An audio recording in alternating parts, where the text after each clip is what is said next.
Capítulo 16, verso 1. Llegó palabra de Yahweh a Yahú, hijo de Hananí, contra Baasha. Segunda de Crónicas 20:34 dice: los demás hechos de Yehosafat, los primeros y los últimos, están escritos en las palabras de Yahú, hijo de Hananí, del cual se hace mención en el libro de los reyes de Israel. Ok, Entonces, llegó palabra de Yahweh a Yahú. Vean ahí, y voy a ver aquí rápidamente este nombre para asegurarme. Yahú, las tres letras del nombre con una alef al final. Entonces las tres letras del nombre Yahweh, las primeras tres, Yahú, con una alef al final. Llegó palabra de Yahweh a Yahú, hijo de Hananí, contra Baasha, diciendo: yo te levanté del polvo y te puse como príncipe de mi pueblo Israel. Pero tú has andado en el camino de Jeroboam y has hecho pecar a mi pueblo Israel, provocándome a ira con tus pecados.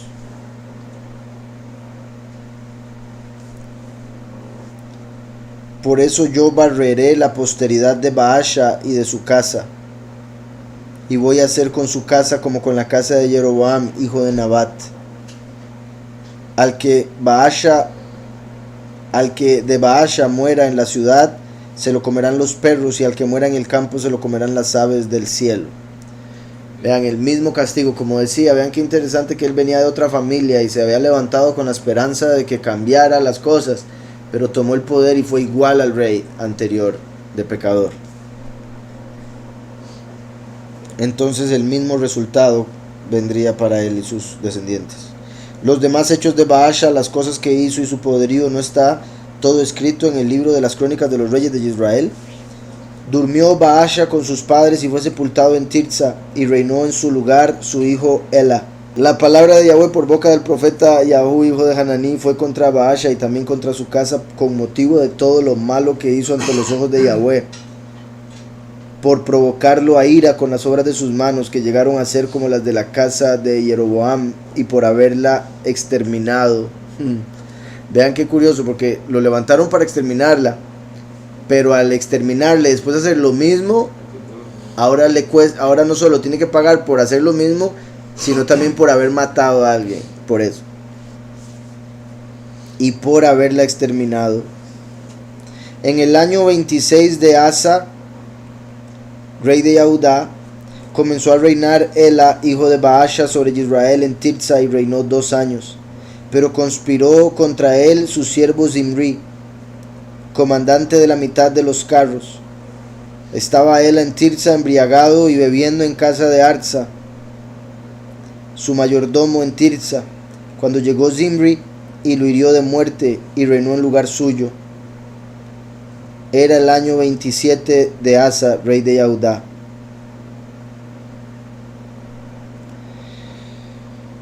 Entonces, vea, 2 años duró, conspiraron, lo mataron, el comandante de la mitad de los carros, y como dice ahí, estaba embriagado, ¿verdad? Obviamente eso fue clave. Por emborracharse, no estaba preparado, estaba vulnerable, y se aprovecharon y lo mataron. Tan pronto estuvo sentado en el trono y comenzó a reinar, mató a toda la casa de Baasha, ¿verdad? Como también lo había prometido Yahweh, sin dejar en ella ningún hombre, ni parientes, ni amigos. Qué sorprendente. Así exterminó Zimri a toda la casa de Baasha, conforme a la palabra que Yahweh había proferido contra Baasha por medio del profeta Yahú. Por todos los pecados cometidos por Baasha, los pecados de Ela su hijo, y los que hicieron cometer a Israel, provocando con sus vanidades el enojo de Yahweh, Elohim de Israel. Vanidades, ¿verdad? Con sus ídolos, con la ilusión que adoraban.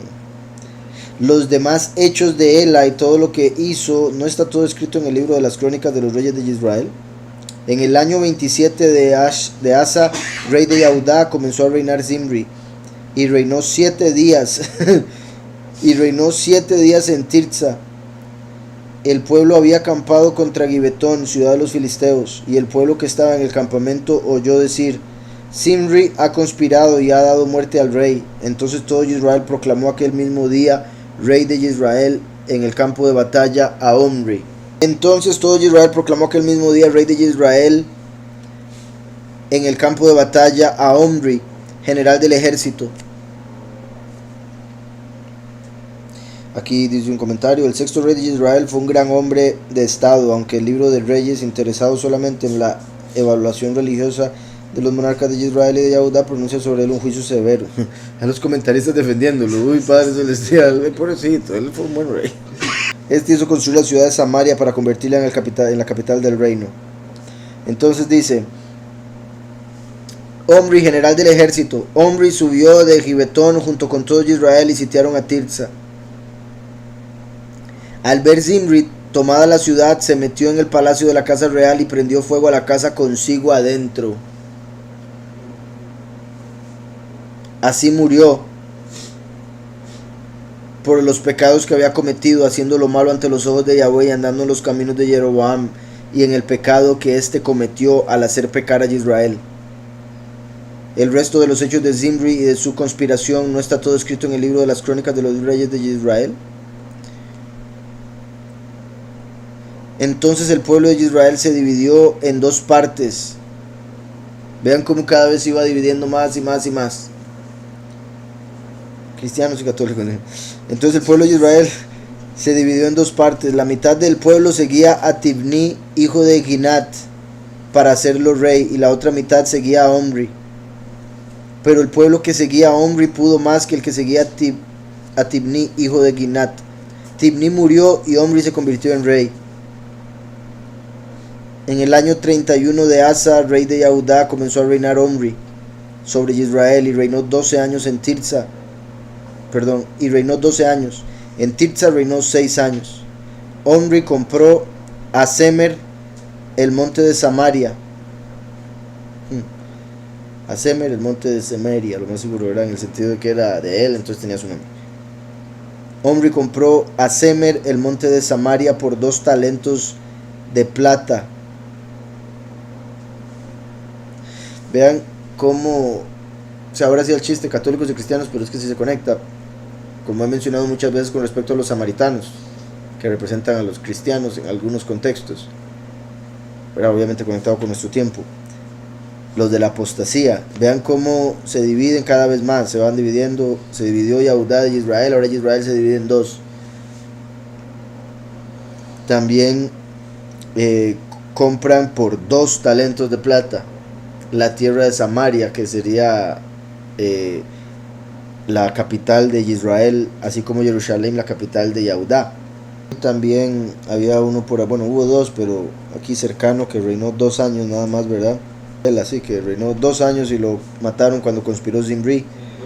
Entonces después llega Zimri y reina 7 días. Entonces vean qué particular, porque es como 2 años, los 2 milenios. Y después llega el otro que conspira para tomar el poder por 7 años, como la última semana de Daniel. Y al final de eso se le quita y entra Omri, que sería el significado del nombre, si no me equivoco, mi dicho. Vamos a ver. Aquí es con Ayin, entonces dice Amri. Amri, que sería pupilo. Y por la Yud lo conectan con Ya, pupilo de Ya. Entonces había reinado él a 2 años. Después llegan los 7 días de Zimri, como la última semana de Daniel, como decía. Y aquí igualmente compran Samaria por 2 talentos de plata. Edificó en el monte y llamó a la ciudad que había edificado Samaria por el nombre de Semer, que fue dueño de aquel monte. Samaria, verá en hebreo Shomrom, que se refiere a los que guardan. De Shamar, él guardó. Y el nombre Shemer se escribe igual que el verbo Shamar, solo que se pronuncia diferente, porque es un sustantivo que significa el que preservado o guardado. Shin Mem Reish. Omri hizo lo malo ante los ojos de Yahweh. Lo hizo peor que todos los que habían reinado antes de él. Sí, ahí va con la batuta. Sí, cada vez es peor y peor y peor y peor. Qué duro. Omri hizo lo malo ante los ojos de Yahweh, lo hizo peor que todos los que habían reinado antes de él.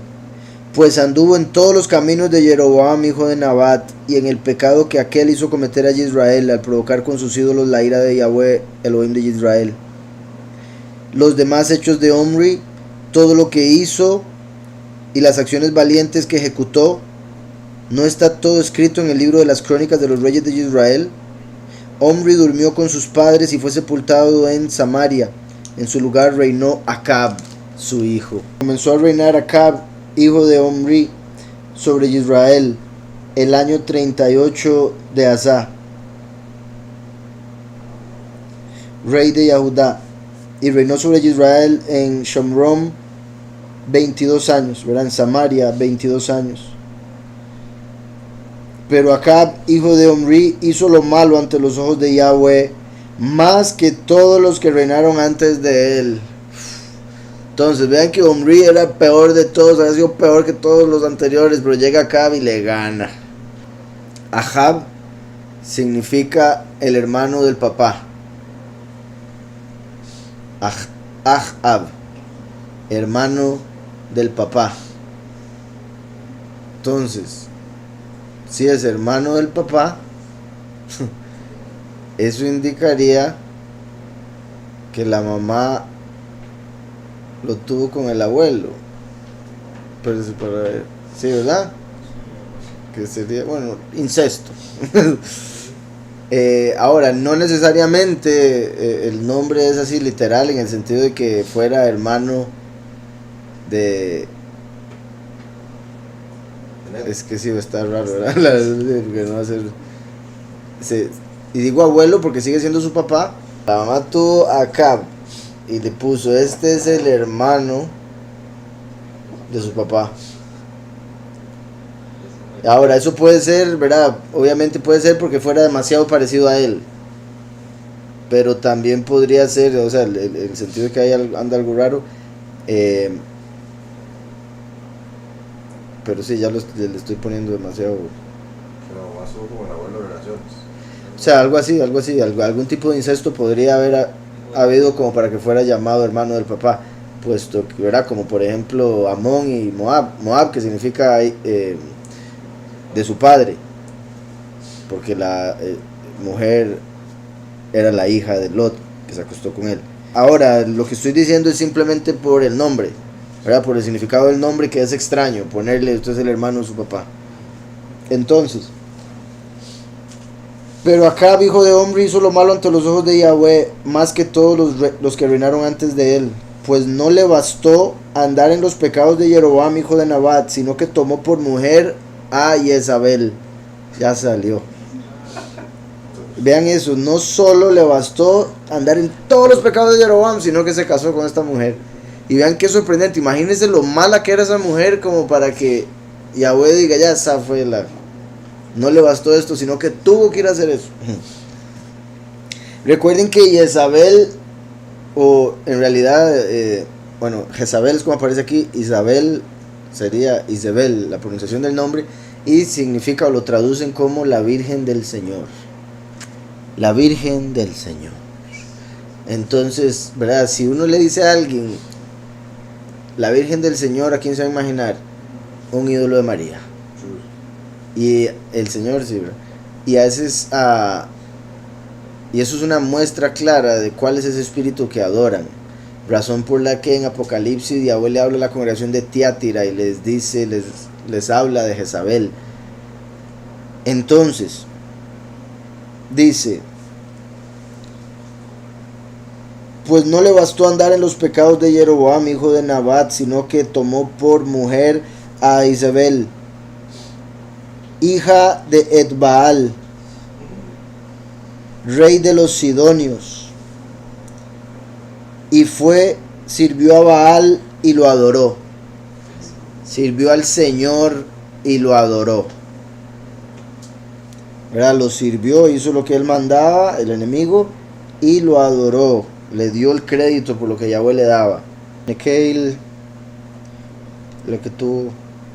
Bueno, es que empezaba diciendo, no le bastó.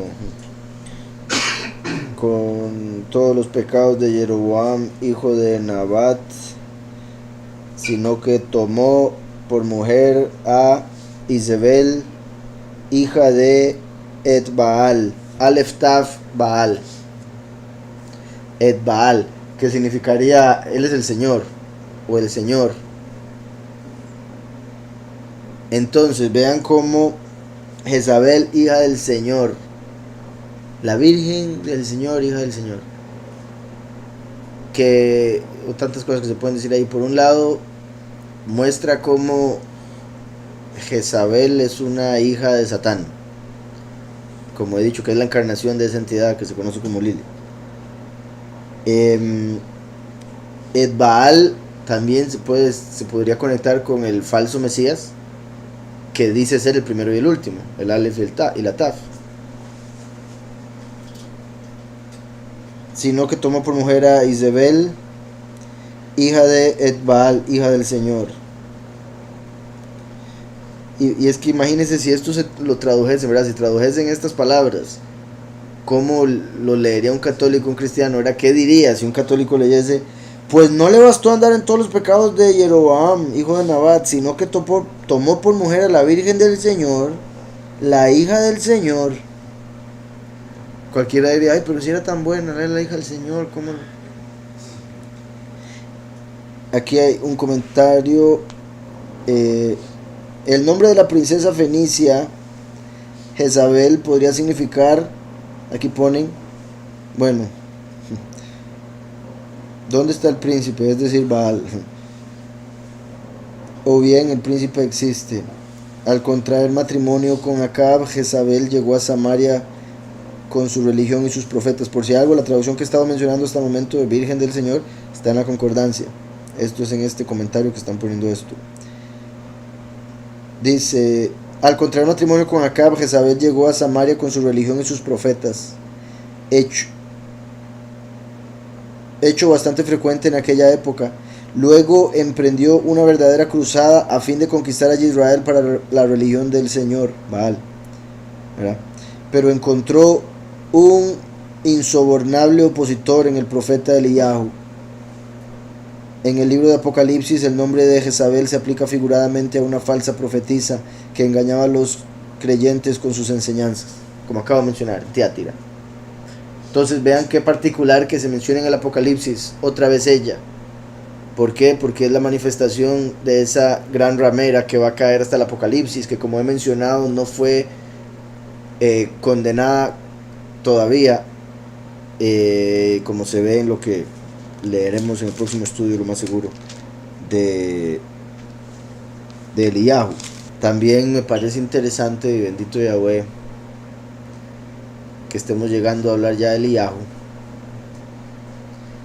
porque hemos leído por años y no hemos llegado a estas partes, y espero, ¿verdad?, que sea clave para lo que viene, para que ya aparezca, se manifieste, ya que el Padre siempre nos conecta a todo lo que leemos, ¿verdad?, con el tiempo en que estamos. Vio a Baal, al Señor, y lo adoró.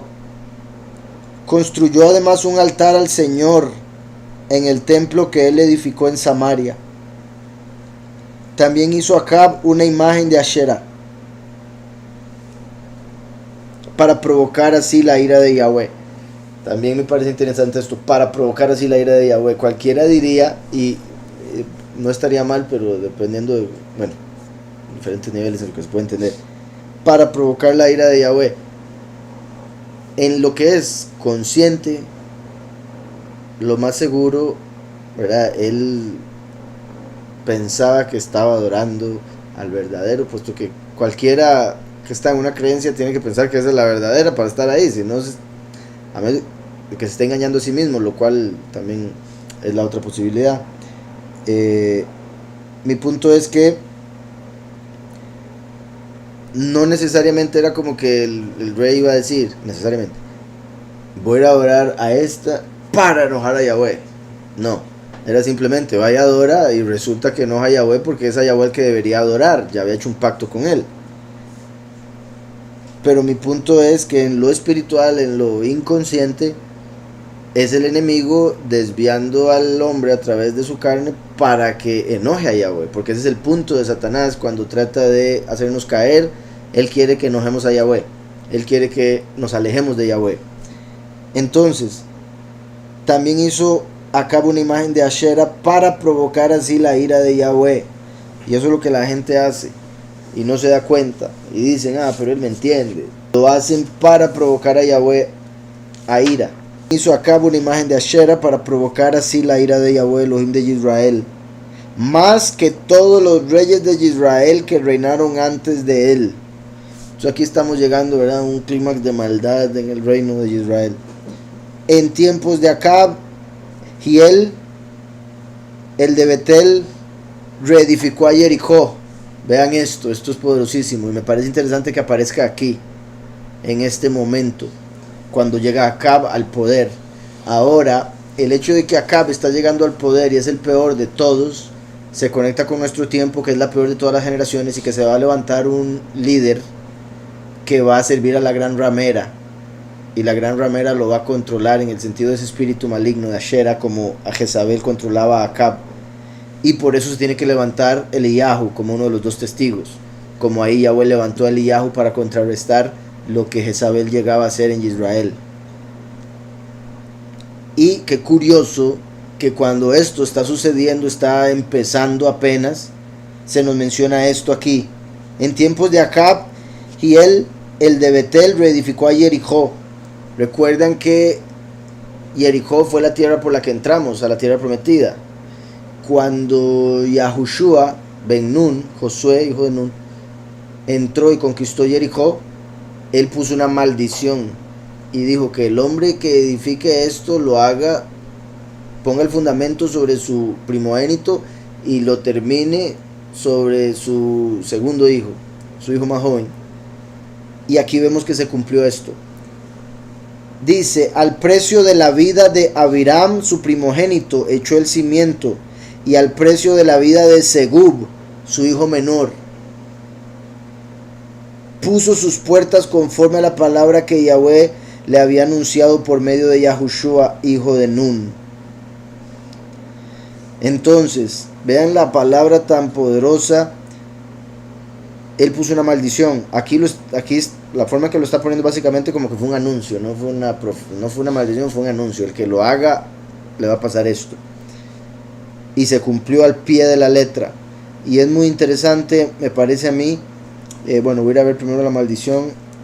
Dice aquí, es probable que la reconstrucción de Jericó haya tenido como finalidad proteger la frontera oriental de Palestina contra las incursiones de los moabitas.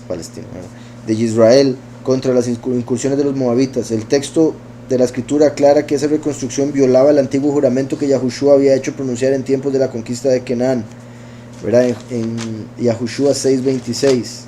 En aquel tiempo hizo Yahushua este juramento: maldito delante de Yahweh el hombre que se levante y reedifique esta ciudad de Jericó. Sobre su primogénito eche los cimientos de ella, y sobre su hijo menor asiente sus puertas. Estaba pues Yahweh con Yahushua, y su nombre se divulgó por toda la tierra. ¿Se acuerdan? Como había mencionado, esto es particular porque era como el enemigo que tiene sus ojos puestos en las cosas del hombre, en esta sociedad, en este mundo, quiere mantener este mundo a como es, o reconstruirlo. Cada vez que Yahweh destruye, él quiere volver a reconstruir. De hecho, es parte de lo que usaron en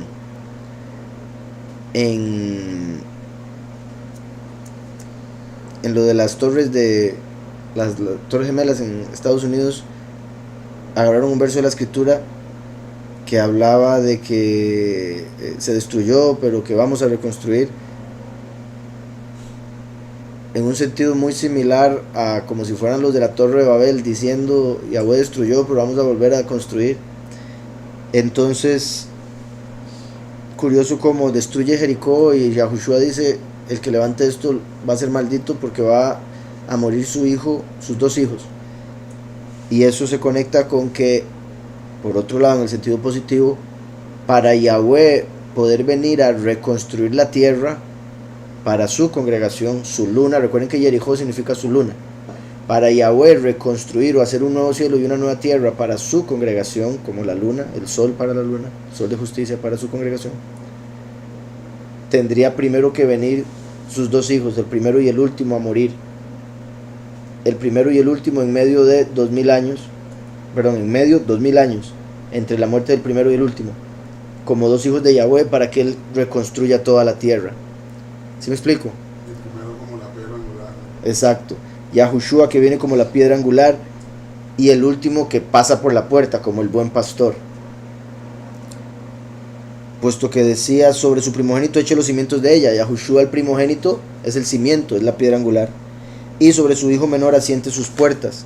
Ya cuando es la última, ya para poder entrar a la casa. Así como curiosamente cuando matan a los dos testigos se cierra la puerta. Volviendo a Reyes, el nombre de él era Hiel.